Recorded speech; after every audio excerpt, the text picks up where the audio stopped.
Trip दौरान सुहान ने शन लेनशाओ को अपने से दूर रहने के लिए कहा था। शन लेनशाओ सच में ओबीडियंटली उससे दूर रह रहा था और दूर दूर से ही उस पर नजर रख रहा था। तभी एक और लेडी उसके पास आई। इस आंटी का नाम नहीं दिया गया है, तो फिर मैं उसका नाम रख देती हूँ प्रिटी आंटी। वो लेनशाओ के पास आए और कहा कि सुहान बहुत ही गॉर्जियस है ना। लेनशाओ ने सुहान की ओर देखते हुए कहा कि हाँ बिल्कुल। तो प्रिटी आंटी हंसते हुए कहने लगी कि तुम्हें जरूर ही उससे प्यार हो गया है। अगर तुम बस मुझे एक फेवर दोगे तो मैं और मेरी फ्रेंड उसका दिल जीतने में तुम्हारी मदद करेंगी। यहाँ पे दूसरी ओर सुहान का मूड अच्छा नहीं था क्योंकि शन लेनशाओ यहाँ पे था। वो पेड़ के नीचे बैठा हुआ था। तभी उसने देखा कि शन लेनशाओ और लेडीज के साथ फोटो खिंचवा रहा है। शन लेनशाओ थोड़ा नर्वस दिख रहा था क्योंकि असलियत में वो ये नहीं करना चाहता था, लेकिन प्रिटी आंटी ने कहा था कि अगर तुम हमारे साथ फोटो खिंचवाओगे तो फिर हम सुहान को पाने में तुम्हारी मदद करेंगे। और मैं पहले मैच मेकर हुआ करती थी। तो अभी शन लेनशाओ ना चाहते हुए भी वियर्ड पोज में उन लोगों के साथ फोटो खिंचवा रहा है। उसे देख के सुहान हंसने लगा था, तो लेनशाओ को भी अच्छा लगा कि एटलीस्ट उसने स्माइल तो की।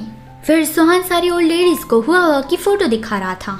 सब उसकी तारीफ कर रहे थे कि वो तो कितना क्यूट है, नेक्स्ट टाइम उसे भी साथ लाना।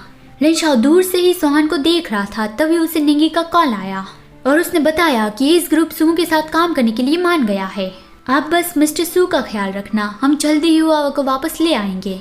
सुहान को स्माइल करते देखकर लेनशाओ मन में बोलता है कि सुहान, अब मैं कभी भी तुम्हारी आंखों से आंसू नहीं बहने दूंगा, कभी भी तुम्हारी स्माइल को फेड नहीं होने दूंगा। फिर अगले सीन में दिखाई जाती है डॉक्टर मू की लैब। वो छुपके से इधर उधर देख रहा था और सोचा कि शायद डॉक्टर मू यहाँ पे नहीं लगते। तो फिर वो छुपके से हुआ के पास गया और उसे पानी पिलाया और फिर पूछा कि हुआ क्या तुम्हें याद है कि तुम्हें किडनैप करके यहाँ पे कैसे लाया गया। हुआ ने बताया कि उसे केरी का लेटर मिला था और वो उस जगह पे उसे मिलने गया था। फिर वो अचानक से बेहोश हो गया और जब उसे होश आया तब वो यहाँ पे था। डॉक्टर मू ने उसे ये भी कहा था कि अगर हुआ कोऑपरेट करेगा तो कुछ दिनों में उसे जाने देगा।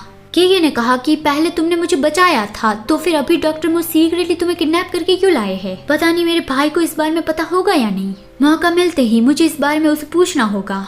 लेकिन वो मना करने लगा कि अभी किसी को भी ये मत बताना कि तुम्हें पता चल गया है कि मैं यहाँ पे हूँ। मुझे डर है कि फिर डॉक्टर मू तुम्हारे साथ भी कुछ बुरा करेंगे। तुम बस फ्लावर शॉप जाके मेरे फादर को एक लेटर डिलीवर कर दो और बता दो कि मैं कहाँ पे हूँ।